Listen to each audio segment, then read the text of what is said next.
क्षमा चाहन्छु दर्शक महानुभावहरू र पुनः हामीसँग कनेक्टमा आइसक्नु भएको छ र उहाँ हुनुहुन्छ नयाँ शक्ति पार्टी नेपालका प्रचार प्रसार विभाग प्रमुख तथा प्रवक्ता खिमलाल देवकोटा र हामी अहिले वर्तमान यो समसामयिक नेपालको समसामयिक गतिविधिको बारेमा कुराकानी गरिरहेका छौँ र पछिल्लो अवस्थामा सरकार अथवा सत्ताधारी दलहरूले संविधान विधेयक अथवा संशोधन विधेयक प्रक्रिया अगाडि बढाएको छ र सरकारमा बाहिर रहेका सरकारभन्दा बाहिर रहेका दल नेपालको ठुलो दल भन्नुपर्छ एमाले अहिले सडक तताइरहेको छ के हो सर यो खिमलाल सर यसको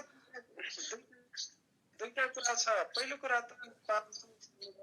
संविधान सभाबाट जारी भएको हो।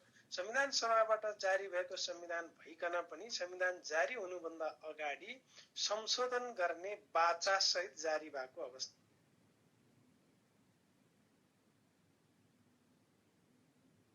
मधेस जनजाति महिला मुस्लिम लगायतको मागहरूको सम्बोधन भएको थिएन।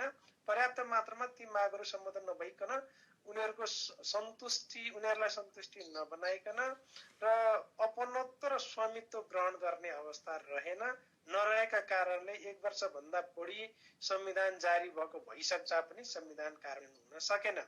संविधान कार्यान्वयन हुन नसकेपछि संविधान जारी गरेको भोलिपल्ट कि सत्तारूढ दलहरूले संविधान जारी गर्ने दलहरूले संविधान संशोधन गर्न प्रयत्न गरेका हुन्।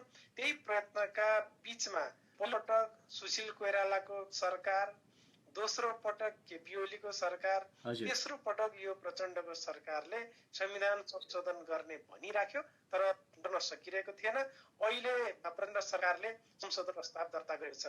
फेरि पनि त्यो संशोधन प्रस्तावका बारेमा प्रतिपक्षमा रहेको एमालेको आपत्ति मात्रै होइन, उनले संसद अवरुद्ध गर्ने कुरा र देशभरि टायर बालेर फेरि अर्को ढङ्गको सडक सङ्घर्ष गर्ने अवस्था जनाएको छ भने असन्तुष्ट रहेका थारू र मधेसीहरूका पनि सम्पूर्ण रूपमा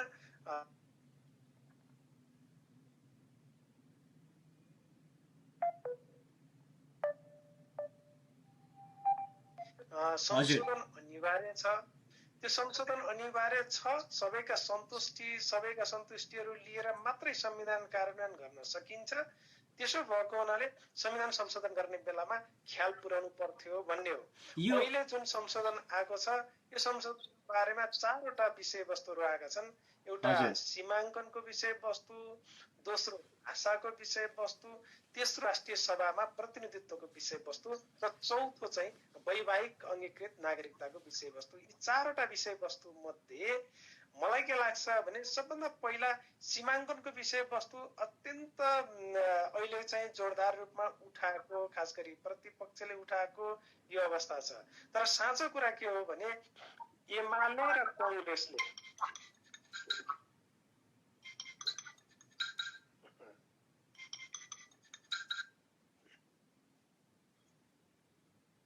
हजुर सर हजुर जारी गर्दै गरेको बखत उनीहरूले संयुक्त प्रस्तावको रूपमा यही नक्सा सहित प्रस्तुत गरेका थिए। तर दुर्भाग्य अहिले कांग्रेस सत्तामा छ, कांग्रेसले यसलाई समर्थन गरेको छ, एमाले सडकमा गएको छ। यो कुरा बुझ्न सकिएको छैन। एक दोस्रो यो कुरा गर्दै गर्दाखेरि पनि खास गरी हिजो संहिताको निर्माण गर्दाखेरि पहिचानका 5 आधार भनियो। त्यो मध्ये ऐतिहासिक निरन्तरता र जाति निरन्तरता दुईटा कुरालाई ख्याल गरिएको थियो। यसो गर्दाखेरि मधेस र थारूको, पश्चिम नेपाल मधेस थारूको र पूर्वी नेपाल मधेसीहरूको बाहुल्यता जहाँसम्म छ त्यहाँसम्म सीमाङ्कन लैजानु पर्ने थियो। त्यो सम्म गरेको अवस्था छैन। मगरात र पहिचानको कुरा गरेको। तर यी विषयमा प्रमुख प्रतिपक्षले हिजो आफूले पेश गरेको प्रस्तावका बारेमा पनि आज त्यस भयङ्कर राष्ट्रघात भयो, त्यस टुक्राउने भयो भन्ने ढङ्गले प्रस्तुत गरेको अवस्था छ। किमलाल सर के लाग्छ भने किमलाल सर सुन्नुहोस् त, यो तपाईँको संयोजक केन्द्रीय संयोजक डाक्टर बाबुराम भट्टराईले पनि अस्ति हामीले पोस्ट पनि हेऱ्यौँ र न्युजमा पनि आइरहेछ कि एमाले त्यतिखेर चाहिँ समझदारी जनाउने अहिले आएर सरकार के अरे सडक तताउने भनेपछि तपाईँको त्यही 7 प्रदेशको त्यही खाका अहिले पनि प्रस्तुत भएको छ त, फेरि सरकारले त्यही खाका प्रस्तुत गरेछ भने किन विमति भन्ने यो प्रश्न आम जनताले बुझ्न चाहेको छ, के हो? यसको पछाडि दुईटा कुरा हुन त सक्दछन्। एउटा, हिजो आफूले प्रस्तुत गरेका सबै प्रस्तावहरू ठिक हुने, आज त्यही प्रस्ताव अरूले प्रस्तुत गर्दाखेरि बेठिक हुने, यो अराजनैतिक कल्चर चाहिँ देखिएको छ। एक। दोस्रो चाहिँ प्रतिपक्षमा भएको बेला संविधान संशोधन गरेर त्यो संविधान संशोधनको जस सत्ताधारीहरूलाई अथवा कांग्रेस र माओवादी केन्द्रलाई मात्रै किन दिने भन्ने हुन सक्छ। दुई। तेस्रो के हुन सक्दछ भने यसपछि हुने निर्वाचनमा प्रमुख प्रतिपक्षको अथवा एमालेको उपस्थिति कहाँनिर हो भनेर त्यसलाई घुमाउरो पाराले बार्गेनिङ गरेको हुनुपर्छ। होइन, यदि यसो होइन भने हिजो आफैले प्रस्तुत गरेको प्रस्तावलाई, यद्यपि त्यति बेला माओवादीले विरोध गरेको थियो त्यसको, र विरोध गरेका कारणले त्यो प्रस्ताव अनुसारको संविधान आएन, तथापि अहिले एमालेले विरोध गर्नुपर्ने कुनै तथ्यको आधारमा, तर्कको आधारमा म देख्दिन। त्यसकारण अघि मैले भनेका 3टा तर्क हुन सक्दछन्। यदि त्यो 3टा तर्क हो भने त्यो मेरो विचारमा राजनैतिक हुँदैन, त्यसले समाधान दिन सक्दैन। समाधान दिने भन्दा पनि द्वन्द्व चर्काउने काम भएको छ। त्यो कुरा एमाले जस्तो पार्टीलाई प्रमुख प्रतिपक्षमा बसेर रचनात्मक भूमिका निर्वाह गर्ने जुन जिम्मेवारी हो त्यो भूमिका पूरा गरेको मान्न सकिँदैन। होइन, विरोधको पनि सीमा हुन्छ र यो पछिल्लो अवस्थामा टायर बाल्नेदेखि लिएर जनताले नरुचाएको काम चाहिँ एमालेबाट होला भन्ने चाहिँ जनताले आशा पनि नगरेको कुरा भयो नि। त्यो सडकमै टायर बालेर बन्द गर्ने, जो कि नागरिक पार्टीको रूपमा एउटा स्ट्रङ रूपमा आफू प्रस्तुत हुँदै आइरहेको पार्टीले त्यो गर्न सुहाउँछ त? के हो खासमा यो? तपाईँले ठिकै भन्नुभयो। अलि पहिला माओवादीले बन्द गर्ने, टायर बाल्ने, मधेसवादीहरूले बन्द गर्ने, टायर बाल्ने गर्दा खास गरी कांग्रेस र एमालेले यति धेरै दबाब दिनुभयो उहाँहरूले, त्यसका निम्ति उहाँहरूलाई धन्यवादै पनि छ। कुनै पनि हालतमा टायर बाल्नु हुँदैन, कुनै पनि हालतमा बन्द गर्नु हुँदैन भन्ने त्यस्तो खालको चाहिँ क्याम्पेन अगाडि बढाउने, त्यसको नेतृत्व गर्ने मध्येको एउटा पार्टी एमाले अहिले हिजो आफैले प्रस्तुत गरेको प्रस्तावलाई सरकारले प्रस्तुत गर्दाखेरि खुसी भएर त्यसलाई समर्थन गर्नुको सट्टा सडकमा टायर बाल्ने जुन काम गरेको छ त्यो अत्यन्त निन्दनीय काम हो। त्यो जनताले मन पराएको छैनन्, गरेको कामको छ, जनताले मन पराएका छैनन्। एमालेका निम्ति कुरा होइन, तर मान्छेले एमालेलाई यो घटनाक्रमबाट कसरी विश्लेषण गर्न थालेका छन् भर्खरै भने सत्ताका निम्ति गर्ने पार्टी हो। आजसम्म 20-25 वर्षको दौरानमा सत्तामा नरहेको अवधि भनेको यही बेला मात्रै हो भन्छन्। त्यसकारण सत्तामा नरहनुको कारणले अभिव्यक्त भएको तृष्णा अथवा त्यसको आक्रोशको रूपमा टायर बाल्ने अवस्थासम्म यो त्यसो हुनु राम्रो थिएन, जनताले मन पराएका छैनन्। यसले स्वयं एमालेलाई पनि राम्रो हुँदैन भन्ने मन ठान्दछ। यो केही दिन अगाडि भन्नुपर्छ, हप्ता दिन पनि पुगेको छैन कि नयाँ शक्ति पार्टी नेपाल र तपाईँको उपेन्द्र यादवको पार्टी बीच एउटा कार्यगत एकता भएको छ। त्यो नहुँदै संशोधन विधेयक पनि जारी हुनुलाई यो बीचमा के छ, कुनै सम्बन्ध त्यस्तो? यसमा चाहिँ हामीले सुरुदेखि के भनिआएका हौँ भने संविधान समाधान बन्नुपर्छ, द्वन्द्वको कारण बन्नु हुँदैन भन्ने हाम्रो मान्यता थियो। यही मान्यताका आधारमा सरकारले संविधान संशोधनको विधेयक दर्ता गर्ने भन्ने चर्चा चलिरहेकै बखत हामी दुईटा पार्टीका बीचमा एउटा के समझदारी बन्यो भने राष्ट्रिय मुद्दाहरू जसलाई संविधान संशोधन मार्फत समाधान गर्नुपर्ने हुन्छ यी विषय हुन्। फेरि पनि सरकारलाई हामीले सुझावका रूपमा के दियौँ भने तपाईले संविधान संशोधनको प्रस्ताव दर्ता गर्दै गर्दा मुलुकका सबै समस्याहरूलाई समाधान हुने गरी गर्नुहोस्। यदि मुलुकका सबै समस्याहरूलाई समाधान गर्ने गरी नगरेर तपाईले अदकल्चो गर्नुभयो या समाज झन् द्वन्द्वलाई बल्झाउने खालको गर्नुभयो भने त्यसले स्थिरता, विकास र शान्ति र समृद्धि जो जनताले खोजेका थियौँ त्यो पुरा हुँदैन है। हामीले दुईटैमा हामीले हेक्का दिएका थियौँ। हामीले त्यो स्टेटमेन्ट जारी गरेको केही दिन पछि विधेयक त दर्ता भयो, तर यो दर्ता भएको विधेयकले सम्पूर्ण रूपमा सन्तुष्टि त दिँदैन थियो नै। अझै पनि यो प्रस्तावमा पनि फेरि संशोधनको प्रक्रिया हुन्छ, संशोधन गरेर मान्यता दिनुहोस् भन्ने हाम्रो आजै मात्रै हामीले विज्ञप्ति जारी गरेर सुझाव दिएका छौँ। तर यो प्रसङ्ग चाहिँ फेरि तपाईँले जोड्नु भएको संघीय समाजवादी फोरमसँग हामीले गरेको सहकार्य भनेको संविधान संशोधन मार्फत संविधानको स्वामित्व र अपनत्व कायम गरियोस्, संविधान संशोधन समाधानको माध्यम बनोस्, द्वन्द्वको माध्यम होइन भन्ने कुरा।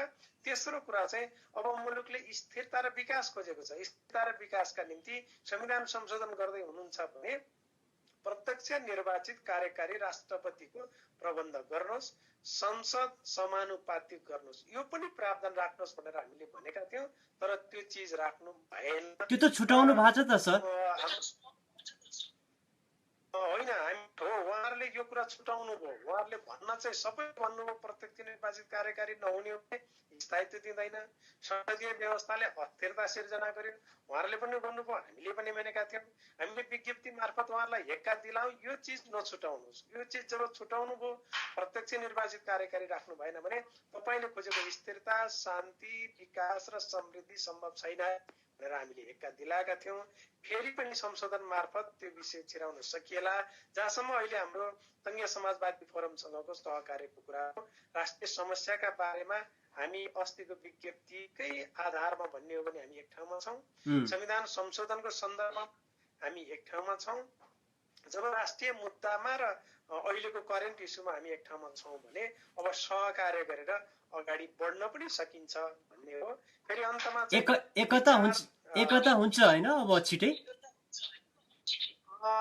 पार्टीहरूका बीचमा राजनीतिमा एकमत, विचारमा एकमत, दृष्टिकोण एकमत भयो भने छुट्टा छुट्टै पार्टी बन्नुपर्छ भन्ने होइन। अहिले राष्ट्रिय मुद्दाहरूमा हामी एक ठाउँमा आएका छौँ।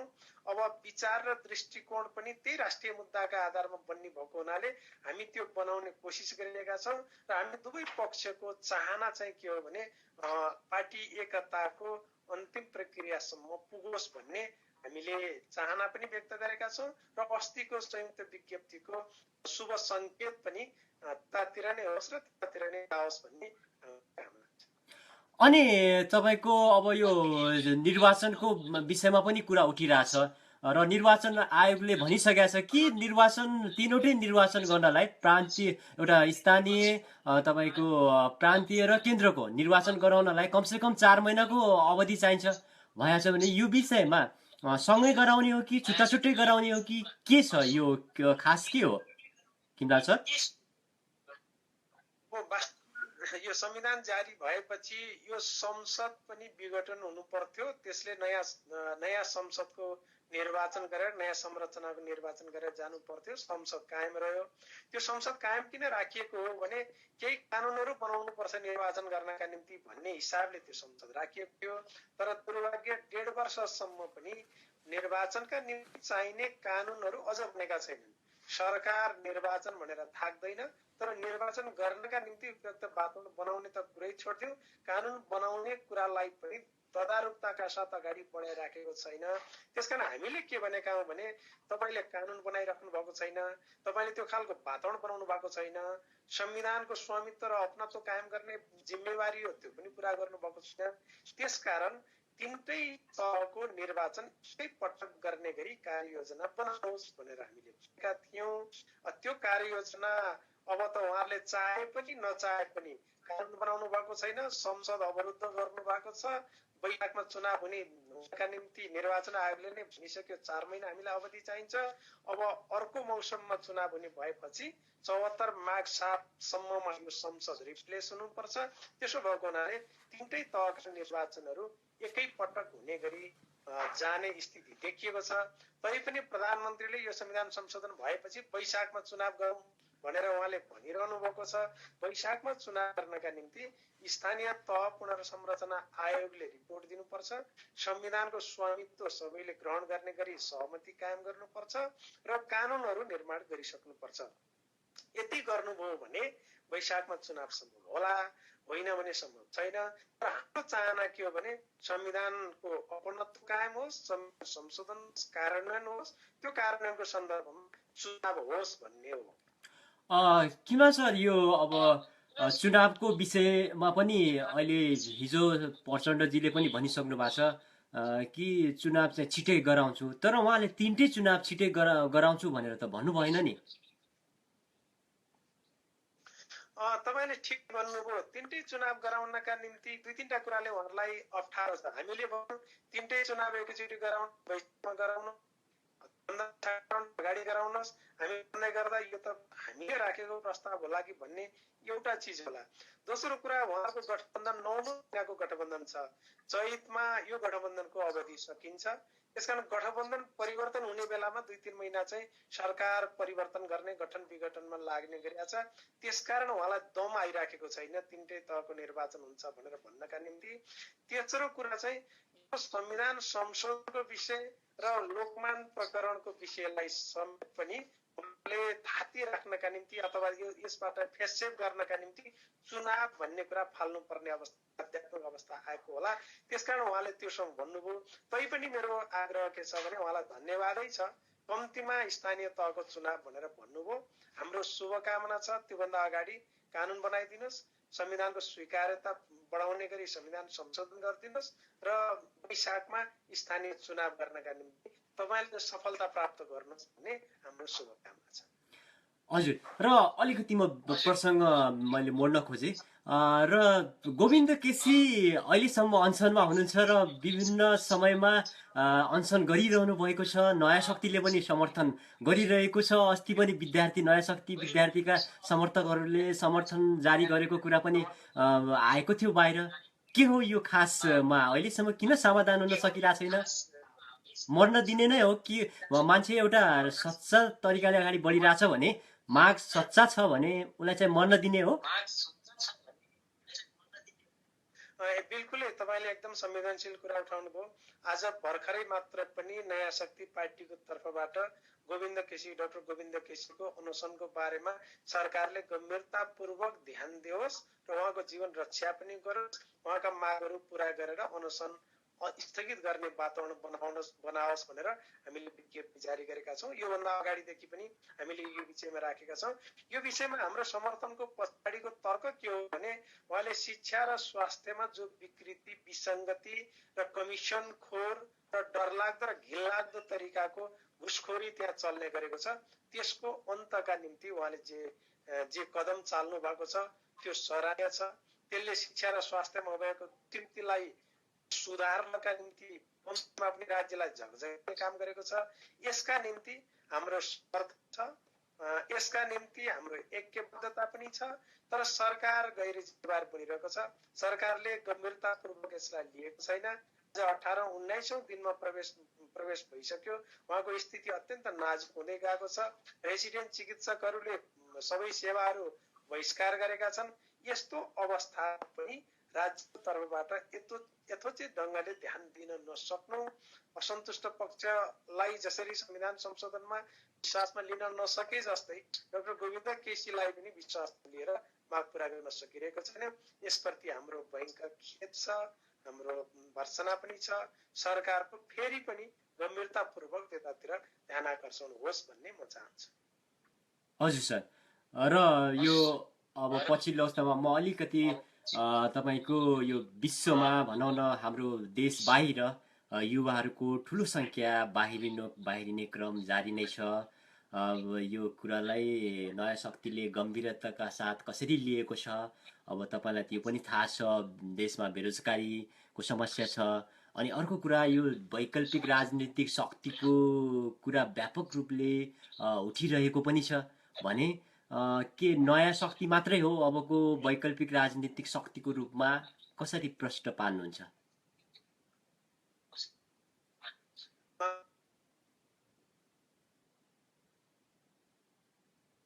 तर ती सबै राजनीतिक पार्टीहरू व्यवस्था बदल्नका निम्ति, राणासँग लड्नका निम्ति, पञ्चायतसँग लड्नका निम्ति, ज्ञानेन्द्रसँग लड्नका निम्ति स्थापित भएका थिए।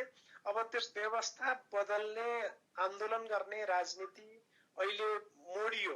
अब त्यो राजनीतिको अन्त भएर अब आर्थिक समृद्धि अवस्था बदल्ने राजनीतितर्फ मुलुकको राजनीतिक एजेन्डा परिवर्तन भयो। राजनीतिक एजेन्डा परिवर्तन भएपछि तदनुकूलको संगठन, तदनुकूलको पार्टी चाहिन्छ। त्यो तदनुकूलको पार्टी बन्नका निम्ति वैकल्पिक राजनीतिक पार्टीका रूपमा नयाँ शक्ति पार्टी आएको छ। नयाँ शक्ति पार्टीले 3-4वटा कुरा, एउटा एजेन्डा परिवर्तन भयो, त्यसकारण आफूलाई परिवर्तन गरेर तदनुकूलको नीति, तदनुकूलको नेतृत्व, तदनुकूलको संरचना बनाएर अगाडि बढ्ने सोच बनायो। एक। दोस्रो, नेपाली समाजको अवस्था बदल्नका निम्ति 50औं लाख युवाहरू विदेशिनु पर्ने अवस्था परेको छ। विदेशिएका 50औं लाख युवाहरूलाई देशभित्रै रोजगारी सिर्जना गरेर, रोजगारीको अवसर देशभित्रै सिर्जना गरेर देशभित्र फर्काउने अभियानका रूपमा, आर्थिक समृद्धिको बहार ल्याउने अभियानका रूपमा यो पार्टीले आफ्नो उद्देश्य राखेको छ।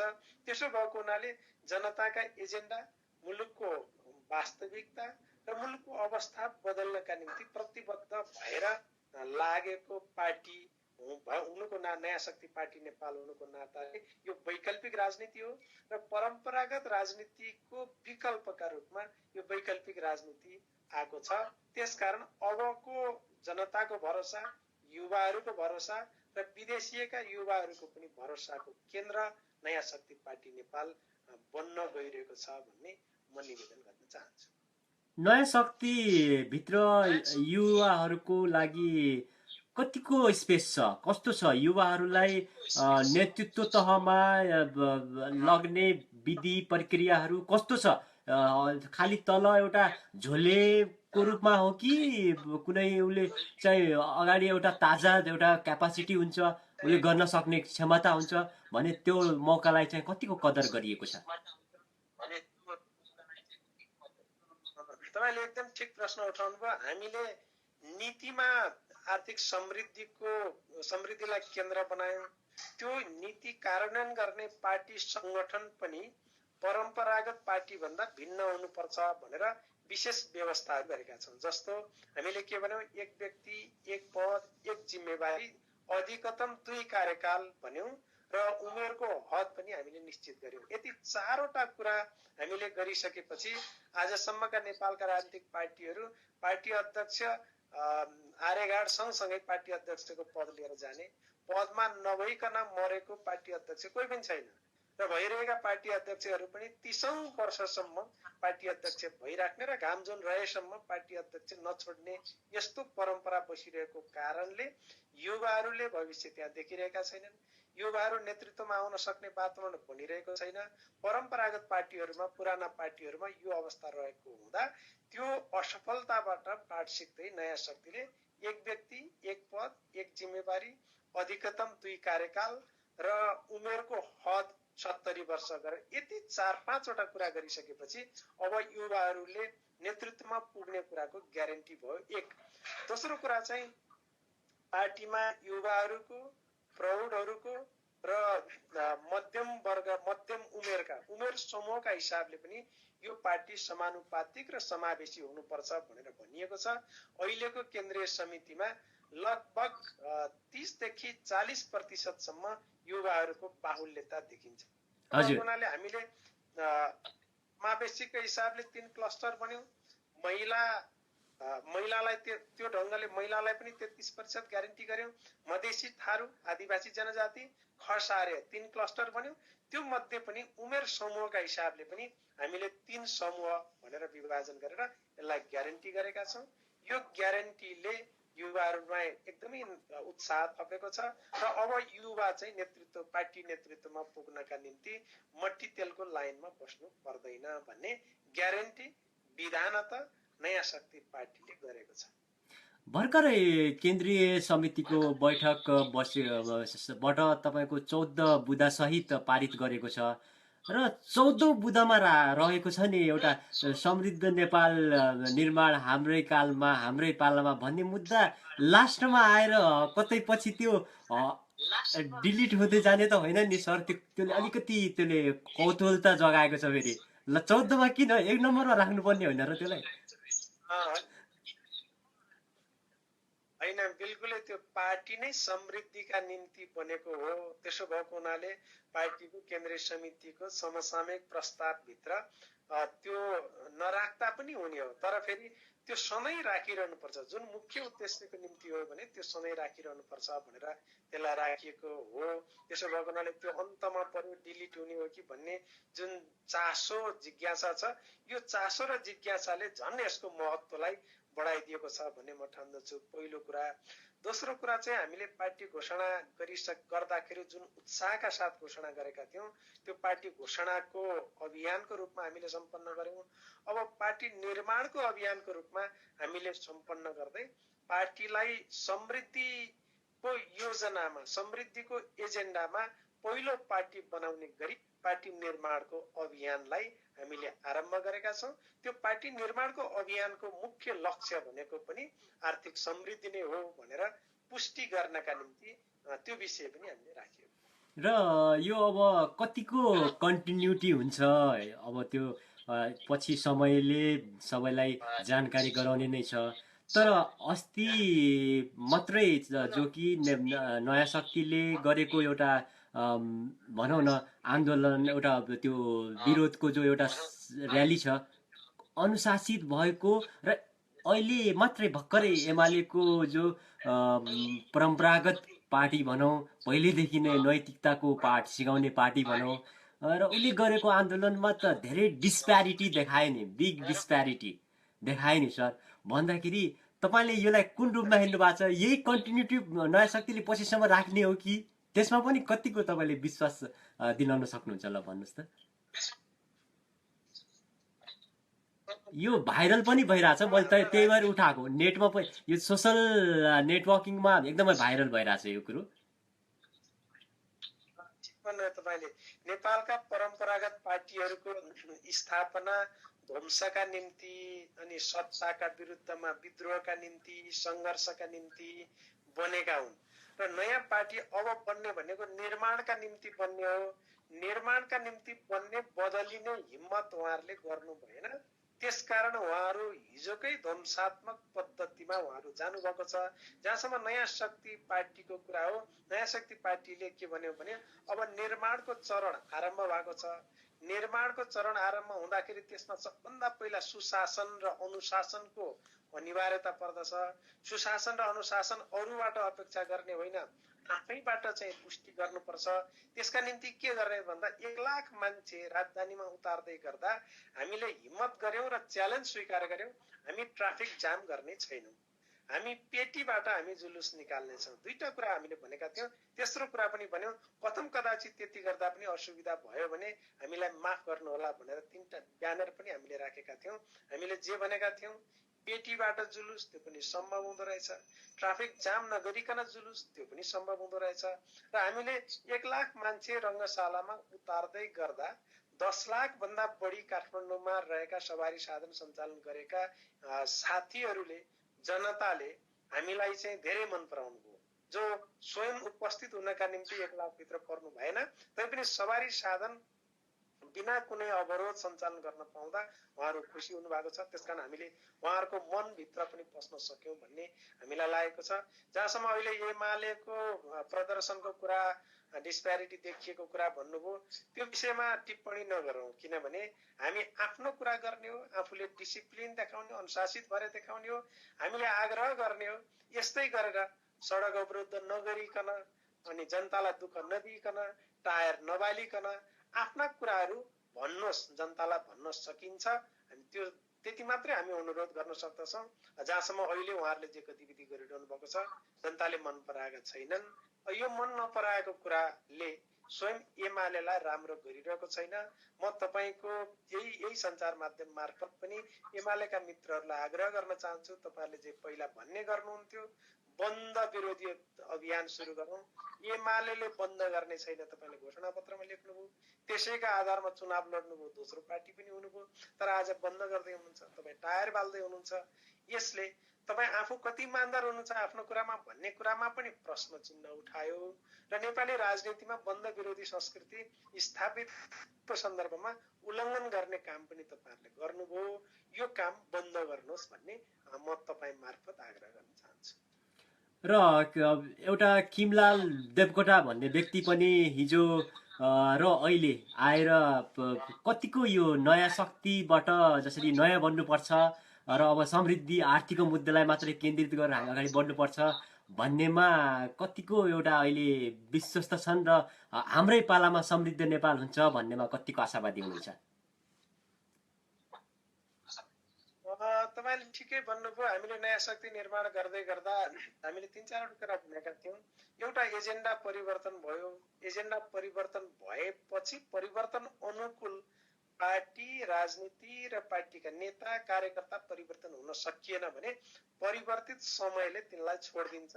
त्यसकारण हामी परिवर्तन हुनुपर्छ भन्ने एउटा कुरा हो। दोस्रो कुरा चाहिँ अबको निकास आर्थिक विकास भन्ने कुरालाई हामीले नाराका रूपमा स्थापित गर्यौं।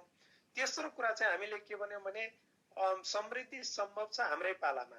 आजसम्मका राजनीतिक पार्टीहरूले हिजो पनि म अर्को पार्टीमा हुँदाखेरि मैले पनि भने होला, आफ्नो जीवनकालमा गर्ने कुरालाई धेरै प्राथमिकता नदिएर नातिको पालामा छोराको पालामा साम्यवाद आउँछ त्यति बेर लडिरहनु पर्छ भन्ने अभ्यास भन्ने चाहिँ शिक्षाहरू सिकाइयो होला। तर रहेछ कुरा के भने most important time is present time. Past is past, future is uncertain, most important time is present time भने हुनाले आफ्नै जीवनकालमा गर्न सकिने कुरा के हो त्योभन्दा महत्त्वपूर्ण कुरा मान्छेका निम्ति अर्को हुँदैन। त्यसकारण नयाँ शक्ति पार्टीले समृद्धि सम्भव छ हाम्रै पालामा भन्ने प्रतिबद्धता व्यक्त गरेको छ। त्यो प्रतिबद्धतामा म नयाँ शक्ति पार्टी नेपालको प्रवक्ता हुनुको नाताले र व्यक्तिगत रूपमा म खिमलाल देवकोटा पनि यो प्रतिबद्धतामा म प्रतिबद्ध छु। समृद्धि हाम्रै पालामा सम्भव छ भन्ने कुरामा गहिरो आत्मविश्वास पैदा भएको छ। मलाई पैदा भएको आत्मविश्वास तपाईहरु जस्ता युवा साथीहरू, विदेशमा रहनुभएका थुप्रै 50औं लाख नेपाली युवाहरू र देशभित्र पनि रहेका थुप्रै युवाहरू र जनताहरू प्रति म अपिल गर्न चाहन्छु, समृद्धि सम्भव छ हाम्रै पालामा, समृद्धिका निम्ति लागौं भन्ने म अपिल गर्न चाहन्छु। ठिक छ सर, यो अब समृद्धि तपाईले बहस गर्दै गर्दा अब अलि यहाँ प्रसङ्ग के पनि आउन थाल्यो भने लगभग अब 50 लाख भन्दा बढी नेपालीहरू बाहिर छन्, देश बाहिर छन् र तपाईले अब यो पछिल्लो अवस्थामा एउटा जोरदार रूपले उठिरहेको छ कि प्रत्यक्ष निर्वाचित राष्ट्र प्रमुखको व्यवस्था हुनुपर्छ, त्यो पनि अहिलेको संविधान संशोधन मार्फतै हुनुपर्छ छिटै भन्ने कुरा पनि आवाज उठिरहेको छ। र बाहिरबाट सबै नेपालीहरूले आफ्नो राष्ट्र प्रमुख चुन्ने व्यवस्थालाई अब कसरी के माध्यमबाट, जस्तै अब इलेक्ट्रोनिक भोटिङ सिस्टमबाट सेलेक्सन गर्ने हुन्छ नि, अब सकिन्छ जुन अब अस्ति पनि तपाईँलाई थाहा छ यो हिलारी र डोनाल्ड बीचको जो एउटा इलेक्सन छ प्रेसिडेन्टियल, त्यो पनि विश्वबाट भोट गर्यो नि त सजिलैसँग। भने नेपालमा त्यो विधि प्रविधि त्यो हुनु पर्यो कि परेन? कसरी टाढा एउटा नेग्लिजेन्स गरेर एउटा पार्टलाई, नेपाली पार्टलाई नेग्लिजेन्स गरेर त्यो राष्ट्र प्रमुख छान्ने विधि पनि त अलिकति अनुचित रह्यो नि। तपाईले एकदम ठिक कुरा उठाउनुभयो। स्थिरता, राजनीतिक स्थिरता आर्थिक समृद्धिसँग प्रत्यक्ष राजनीतिक स्थिरता प्राप्त गर्नका निम्ति प्रत्यक्ष निर्वाचित कार्यकारी राष्ट्रपतिको अनिवार्यता अहिले पुष्टि भएको छ। खास गरी संसदीय प्रणाली भनेको असफलता सिर्जना गर्ने प्रणालीका रूपमा नेपालमा स्थापित भएको छ। वैदेशिक हस्तक्षेपलाई निम्त्याउने औजार पनि भएको छ संसदीय व्यवस्था। त्यसकारण स्थिरताका निम्ति, विकासका निम्ति शासकीय स्वरूपमा परिवर्तन जरुरी छ। त्यो भनेको प्रत्यक्ष निर्वाचित राष्ट्रपति हो। जहाँसम्म तपाईले 50औं लाख विदेशमा रहेका नेपालीहरूले मतदान अधिकार, मतदानको अधिकार प्राप्त गर्ने कुरा, प्रयोग गर्ने कुरा, प्रत्यक्ष निर्वाचित कार्यकारीलाई चुन्न पाउने कुराको तपाईले प्रसङ्ग उठाउनुभयो। नयाँ शक्ति पार्टी नेपालले अस्ति प्रस्ताव पारित गर्दा, 14 मुदे प्रस्ताव पारित गरिरहँदा विदेशमा रहेका नेपालीहरूले पनि अनलाइन भोटिङ मार्फत अहिलेको विज्ञान र प्रविधिको युगमा प्रविधिको प्रयोग गरेर मतदान गर्न पाउनु पर्छ। त्यसमा पनि प्रत्यक्ष निर्वाचनको परम्परा अवलम्बन गर्ने, त्यसमा मात्रै होइन राज्यको हिसाबमा प्रत्यक्ष निर्वाचित कार्यकारी, चुन्न पाउनुपर्छ, मतदान गर्न पाउनुपर्छ भन्ने कुरा सँगसँगै पार्टीको नेतृत्व चुन्ने कुरा पनि हामीले अब रिप्रेजेन्टेटिभ डेमोक्रेसी होइन, डाइरेक्ट डेमोक्रेसीको अभ्यास गर्ने भएका छौँ। प्रतिनिधिहरू छनौट गरेर, प्रतिनिधिहरू किनबेच गरेर मान्छेले चाहिँ नेता छान्ने अहिलेसम्मको प्रचलन छ। त्यो प्रचलनलाई पनि हामीले अन्त गर्न खोजिरहेका छौँ। त्यो अन्त गर्ने भनेको आफ्नो पार्टीको नेता पनि प्रत्यक्ष रूपमा छनौट गर्ने, प्रत्यक्ष निर्वाचन मार्फत गर्ने भनेका छौँ। यो दुईटै विधिका निम्ति, पार्टीको नेतृत्व छान्नका निम्ति पनि र राज्यको नेतृत्व छान्नका निम्ति पनि विदेशमा रहेका नेपालीहरूले वैध मतदाताहरूले मतदान गर्न पाउनु पर्छ। त्यो अनुकूलको बन्दोबस्त गरोस् भनेर हामीले चाहिँ अस्ति समसामयिक प्रस्तावै पास गरेका छौँ। यो विषयमा औपचारिक रूपमा सरकारलाई र निर्वाचन आयोगलाई र कानुन निर्माण गर्ने सन्दर्भमा पनि हाम्रो तर्फबाट व्यापक रूपमा हस्तक्षेप हुनेछ। आशा गरौँ तपाईहरू जस्ता युवा साथीहरू जो विदेशमा हुनुहुन्छ, 50औं लाख मतदाता विदेशमा हुनुहुन्छ, तपाईहरूको समर्थन प्राप्त भयो भने हामीले यो व्यवस्थालाई कानुनी रूपमा बन्दोबस्त गर्न र अहिले राज्यलाई त्यो बाध्यात्मक रूपमा त्यो ठाउँमा पुर्याउनका निम्ति हामी सफल हुनेछौँ भन्ने विश्वास छ। अनि खिमलाल सर, नयाँ शक्ति वाम लोकतान्त्रिक पार्टी हो? नयाँ शक्ति वाम लोकतान्त्रिक पार्टी भनेर हाम्रो दस्तावेजमा लेखिएको छ। वाम यस कारणले कि अविकसित मुलुक छ, गरिबीको रेखा मुनिका जनता समेत रहेको मुलुक छ। त्यसका निम्ति एजेन्डाको हिसाबले यो वाम खालको हुनु जरुरी छ। रिभोल्युसनरी टाइपका एजेन्डा हुनुपर्छ। प्रक्रियाका हिसाबले लोकतान्त्रिक विधि अवलम्बन गर्नुपर्छ। त्यसकारण एजेन्डाको हिसाबले यो वाम पार्टी हो र प्रक्रियाको हिसाबले यो लोकतान्त्रिक पार्टी हो। त्यसकारण वाम लोकतान्त्रिक भनियो। अझ यसलाई हामीले अर्को पनि भन्न खोजिरहेका छौँ। धेरै मान्छेहरूले यो नयाँ शक्ति पार्टी वामपन्थी हो कि दक्षिणपन्थी हो, यो पार्टी कम्युनिस्ट पार्टी हो कि गैर कम्युनिस्ट पार्टी हो, मार्क्सवादी हो कि गैर मार्क्सवादी पार्टी हो भनेर धेरै प्रश्न उठाउँदै गर्दा हामीले के भन्ने गरेका छौँ भने ती जुन जुन तर्कले प्रश्न गरिन्छ त्यो तर्कले विभाजन गर्न मात्रै सफल भयो, समाधान त्यसले दिएन। त्यसकारण हामी त के भनिरहेका छौँ भने हामी वाम या लोकतान्त्रिक भनेर दुईटै शब्द प्रयोग नगरेर अझ हामी त अग्रगामी पार्टी हौ भनेर भन्न रुचाइरहेका छौँ। यसको अर्थ के हो भने अगाडि बढ्न चाहने हो भने देब्रे खुट्टा र दाहिने खुट्टा दुईटै खुट्टाले हिँड्नुपर्छ भन्ने हो।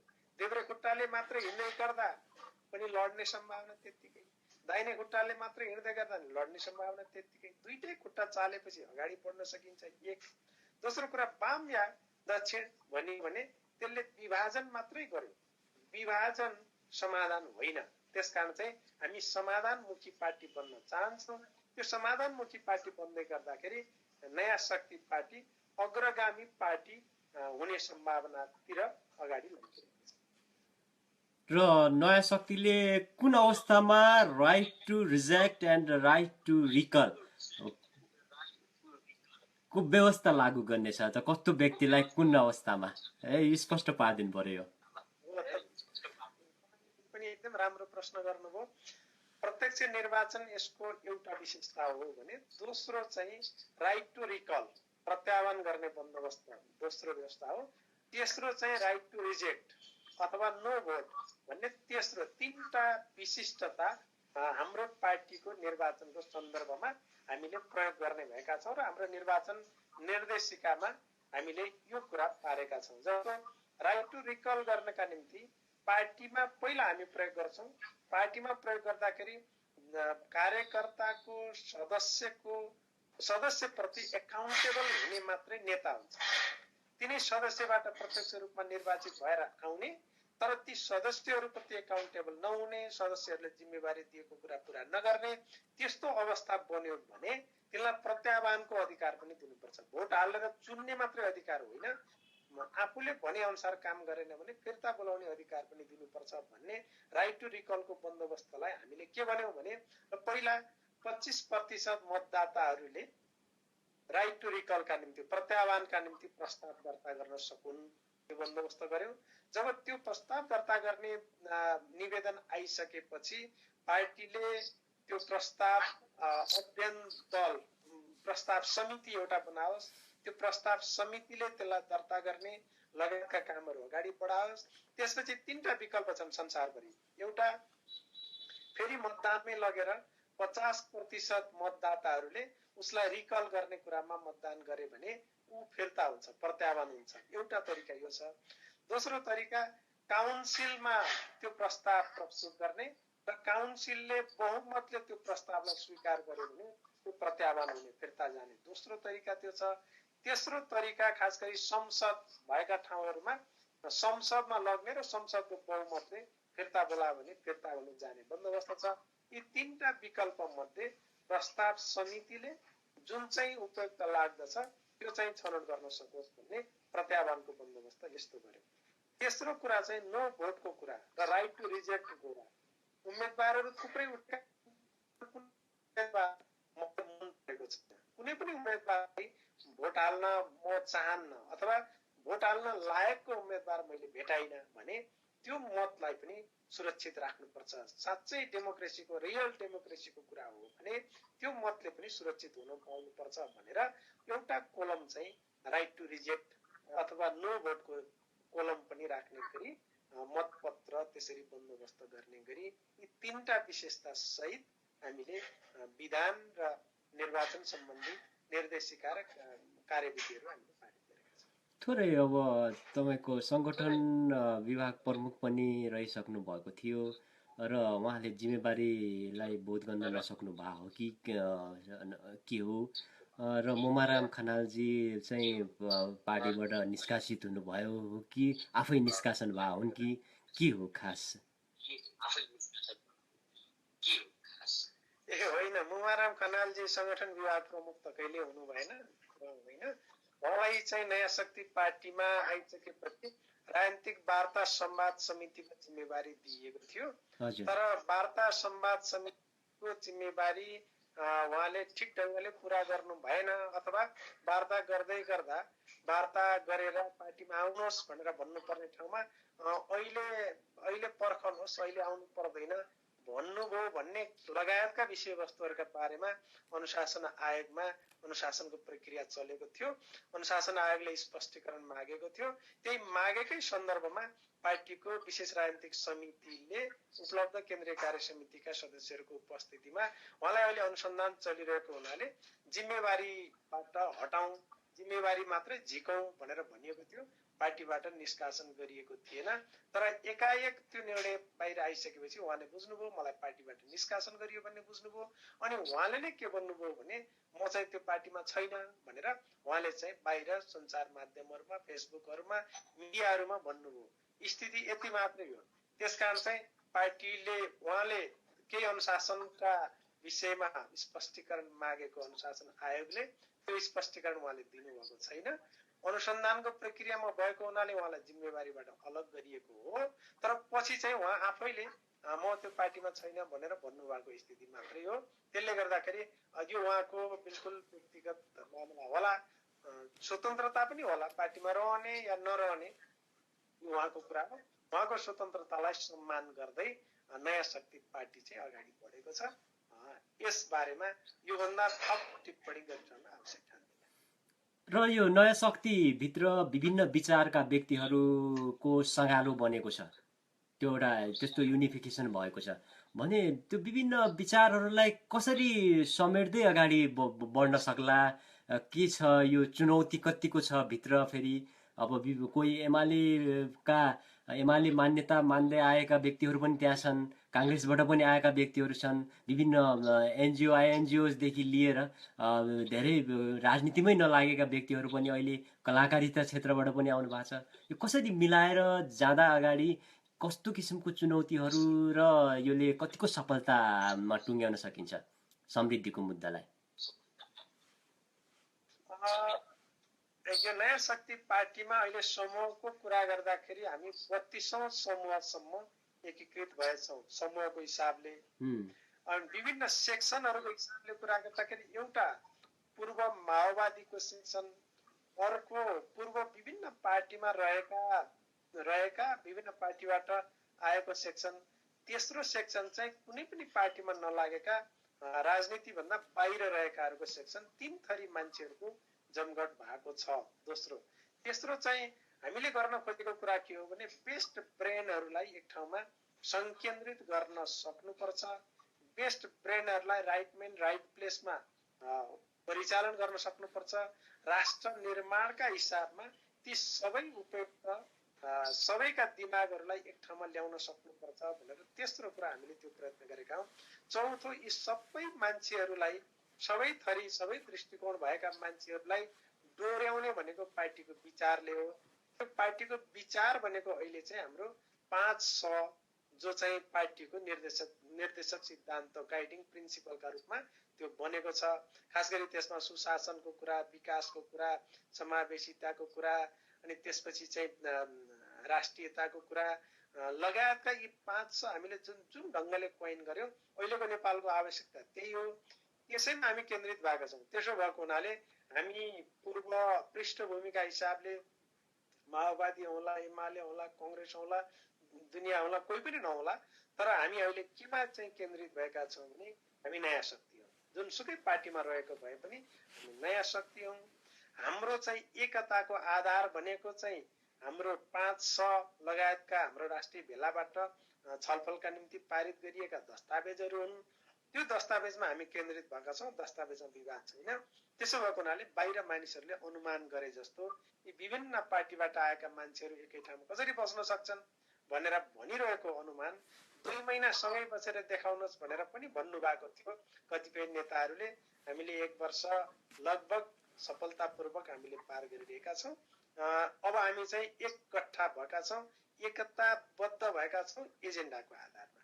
त्यसकारण नयाँ शक्तिले मुलुकलाई समृद्ध बनाउने एजेन्डामा केन्द्रित हुन चाहने नयाँ शक्तिमा आएका मात्रै होइन, कांग्रेसभित्र रहेका, एमालेभित्र रहेका, माओवादी केन्द्रभित्र रहेका, मधेसवादी दलहरूभित्र रहेका, राप्रपाभित्र रहेका सबै समृद्धि, सुशासन, विकास, स्थिरता चाहनेहरू नयाँ शक्ति पार्टीमा आउने वातावरण बनेको छ। त्यो विश्वास पैदा गरेको छ।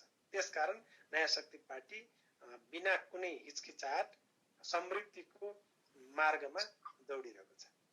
आज भोलि प्रचण्डजीसँग कतिको सम्बन्ध छ? पार्टीबाट तपाईँ बाहिर आइसकेपछि अहिले त अब छुट्टै शक्तिको रूपमा उभिनु भएको छ र सम्बन्ध पहिलेकै जस्तै छ कि? अब पहिलेकै जस्तो एउटै पार्टीमा हुँदा जस्तो त के हुन्थ्यो, तर पनि व्यक्तिगत रूपमा सम्बन्ध असाध्यै सुमधुर छ। उहाँले पार्टीबाट हामीले नयाँ शक्ति निर्माण अभियान सञ्चालन गर्छौँ भनेर एउटा विज्ञप्ति निकालेर त्यो अभियानमा हामी लागिसकेपछि उहाँहरूले पार्टीबाट निष्कासन गर्नुभएको थियो। निष्कासन गरेको भोलिपल्ट डाक्टर बाबुराम भट्टराई र मै पुगेका थियौँ। अनि तपाईँलाई धन्यवाद छ। हामीले 30औं वर्ष लगाएको रगत पसिना तपाईँलाई जिम्मा दिएका छौँ, त्यसको स्याहार सम्भार गर्नु होला भनेर छोडेका थियौँ। त्यसपछि उहाँ प्रधानमन्त्री हुनुभयो।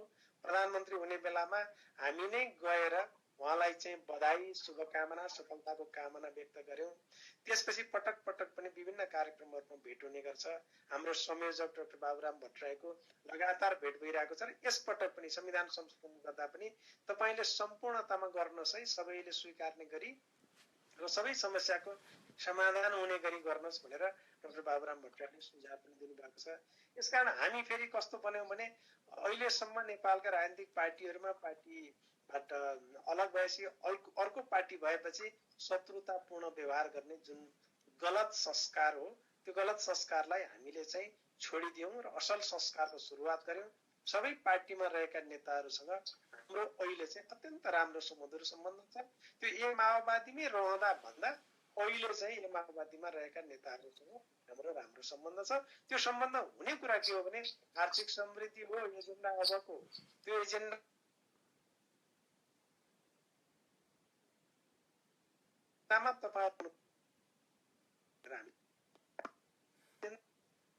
हजुर सर, आज मात्रै हामीले देखिरहेको थियौँ कि दलित नयाँ शक्ति अथवा दलित शक्तिको मिटिङ थियो, के थियो, एउटा कार्यक्रम थियो भनौँ। त्यहाँ टोप बहादुर रायमाझीलाई पनि देखिरहेको थियौँ, जो पछिल्लो अवस्थामा बाबुराम भट्टराईको एकदमै क्रिटिसाइज पनि गर्दै आउनु भएको थियो। र अहिले एक्कासी त्यहाँ एउटै स्टेजमा देख्दा अलि आश्चर्य पनि लाग्यो। के हो, उहाँले केन्द्रसँगको सम्बन्धमा अलिकति डिस्टर्ब छ कि के छ, कस्तो रहेछ? तपाईले त अब त्यो होला, अब त्यो उहाँको व्यक्तिगत कुरा पनि होला अथवा यस्ता कुनै त्यस्ता विषय पनि होलान्। तर प्रसङ्ग के हो भने उहाँको व्यक्तिगत कुराका बारेमा हामी त्यति धेरै चिन्ता गर्दैनौँ। तर सरी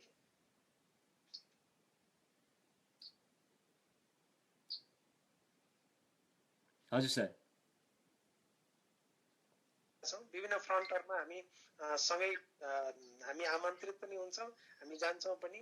यो दलित शक्तिले आयोजना गरेको कार्यक्रममा उहाँहरूलाई अतिथि वक्ताका रूपमा बोलाइएको थियो होला, विभिन्न पार्टीका साथीहरूलाई बोलाएको थियो, त्यसमा आउनुभयो। तर तपाईँले भने जस्तै सुरुदेखि नै टोपबहादुर रायमाझी नयाँ शक्तिका निम्ति अनौपचारिक रूपमा पार्टी भिन्न नहुँदै त्यही पार्टीमा हुँदाखेरि अभियान सञ्चालन गर्दाखेरि एउटा प्रमुख अभियन्ता मध्ये एकजना हो। तर अब के कारणले भयो उहाँ उपप्रधानमन्त्री बन्न जानुभयो। उपप्रधानमन्त्री बनेको बेलामा अलि नयाँ शक्तिको बारेमा अलि धेरै क्रिटिकल पनि हुनुभयो। त्यो भयो भने पनि हामीलाई धेरै चिन्ताको कुरा होइन। अब अहिले हाम्रो सम्बन्ध राम्रै छ, एकै ठाउँमा छ। टोपबहादुर रायमाझीजी मात्रै होइन, अरू पार्टीमा रहेका सबै नेताहरू आर्थिक समृद्धिको मार्गमा सहमत हुनुभयो र आउनुभयो भने सबैलाई हाम्रो स्वागत छ। अबको योजना के छ नयाँ शक्तिको? अबको योजना पार्टी निर्माणको योजना हामीले आरम्भ गरेका छौँ। अस्तिको 3 दिनको कार्यसमितिको बैठकले त्यो पार्टी निर्माणको योजनालाई केन्द्रीकृत गरेर अब केन्द्रीय कार्यसमितिका प्रत्येक सदस्यहरू जिल्लामा जिम्मा लिएर उत्प्रेरकको भूमिकामा जाँदै हुनुहुन्छ।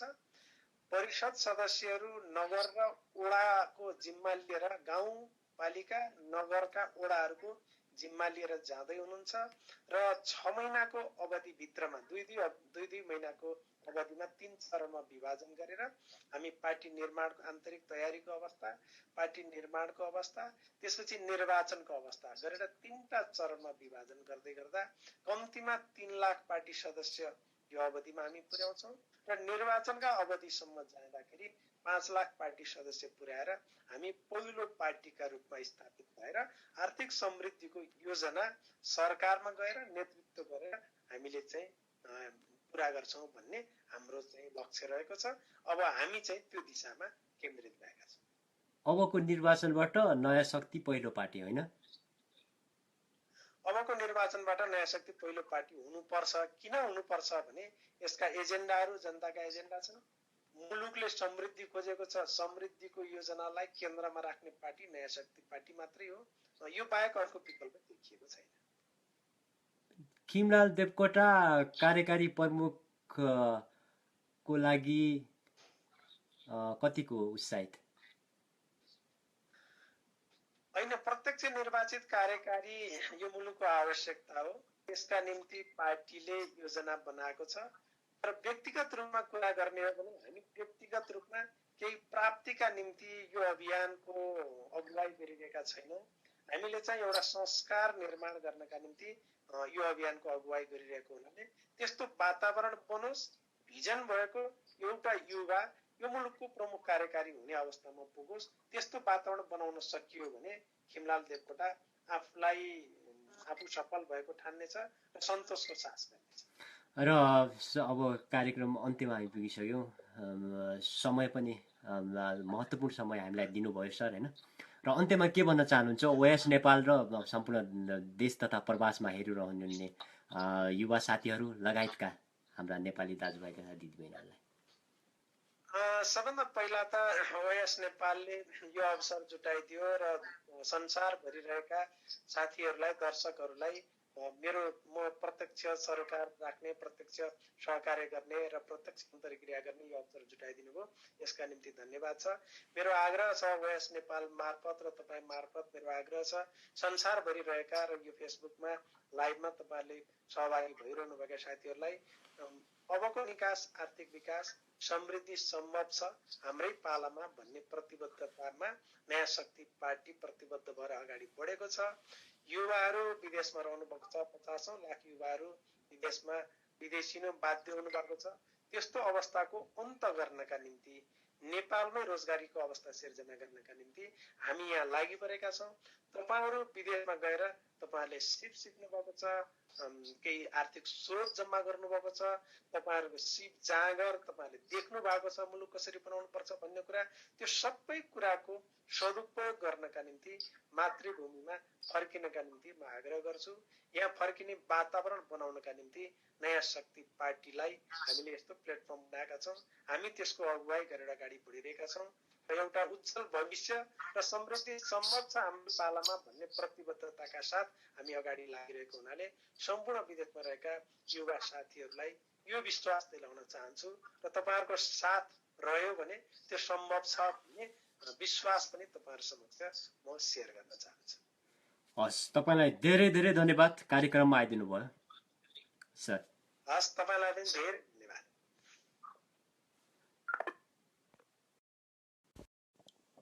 र उहाँ हुनुहुन्थ्यो नयाँ शक्ति पार्टी नेपालका प्रचार प्रसार तथा प्रकाशन विभाग प्रमुख तथा प्रवक्ता खिमलाल देवकोटा।